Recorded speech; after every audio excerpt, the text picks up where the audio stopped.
बॉलीवुड की दुनिया कितनी निर्दयी है, एहसान फरामोश है, स्वार्थी लोग हैं यहाँ पर। मैं हर किसी की बात नहीं कर रहा हूं, लेकिन ज्यादातर लोग इसी तरह से बॉलीवुड में मौजूद हैं, जो सिर्फ स्वार्थ के चलते ही काम करते हैं और उसी के हिसाब से जुड़े रहते हैं। अभी कुछ दिन पहले सतीश कौशिक जी की मौत हुई थी और उस मौत की जांच भी चल रही थी कि मौत संदेहास्पद है कि भाई नॉर्मल मौत है, लेकिन अभी तक उसका कुछ पता चल नहीं सका है और ना ही कभी चलने वाला है।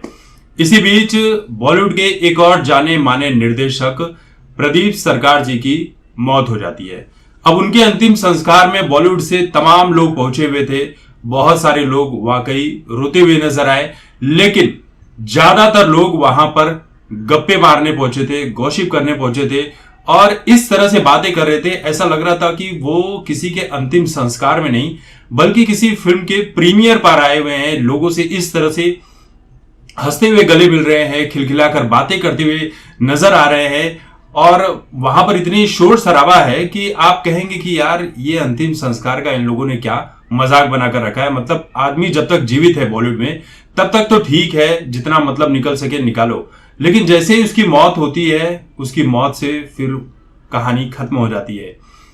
विद्या बालन रोते हुए नजर आई, लेकिन वहीं पर बहुत सारी ऐसे एक्ट्रेस थी बॉलीवुड की जो हंसते खिलखिलाते नजर आ रही थी और इसी में एक दीपिका पादुकोण थी। दीपिका पादुकोण की जब एंट्री होती है तो वो इतना बड़ा काला गॉगल लगाकर वहां पर पहुंची हुई थी, ऐसा लग रहा था अभी अभी अपना मोतियाबिंद का ऑपरेशन कराकर वहां पर पहुंची हैं।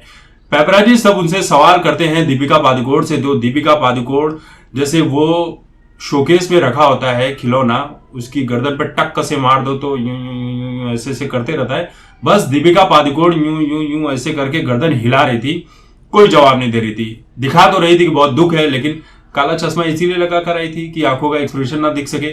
उसके बाद अंदर जाती हैं, लोगों से खिलखिलाकर गले मिलती हैं, हंसते हुए नजर आती हैं, जोक्स मारा जा रहा है ऐसा लग रहा है वहां पर।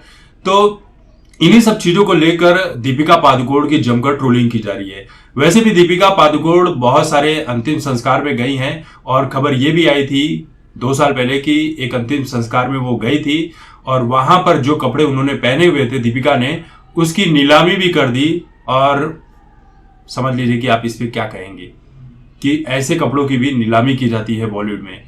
अब दीपिका पादुकोण इसी वजह से ट्रोल की जा रही है। लोग बोल रहे हैं कि ये वाकई में सिरफिरी औरत है, इसे पता ही नहीं है कि कहां पर किस तरह से बर्ताव करना चाहिए, क्या चेहरे पर इमोशन होना चाहिए, क्या भाव भंगिमा होनी चाहिए। किसी से कुछ फर्क नहीं पड़ता, बस दीपिका पादुकोण यहां पर खाना पूर्ति करने आई थी। प्रदीप सरकार की बनाई लफंगे परिंदे में दीपिका पादुकोण और नील नितिन मुकेश ने काम किया था और इसी वजह से शायद दीपिका पादुकोण वहां पर पहुंची हुई थी कि उनके साथ एक फिल्म में काम किया हुआ है। लोग ये बोल रहे हैं कि ये मैडम वहां पर दुख जताने गई थी या किसी फिल्म की शूटिंग करने गई थी। एक ने लिखा कि लगता है आंटी अभी अभी अपनी आंखें बनवा कर आई है। तो लोग ये बोल रहे हैं कि यार फ्यूनरल पे कौन इस तरह के चश्मे और गॉगल पहनकर जाता है और इस तरह से हंसते खिलखिलाते हुए नजर आता है, लेकिन क्या करें, बॉलीवुड के लोग ही ऐसे हैं।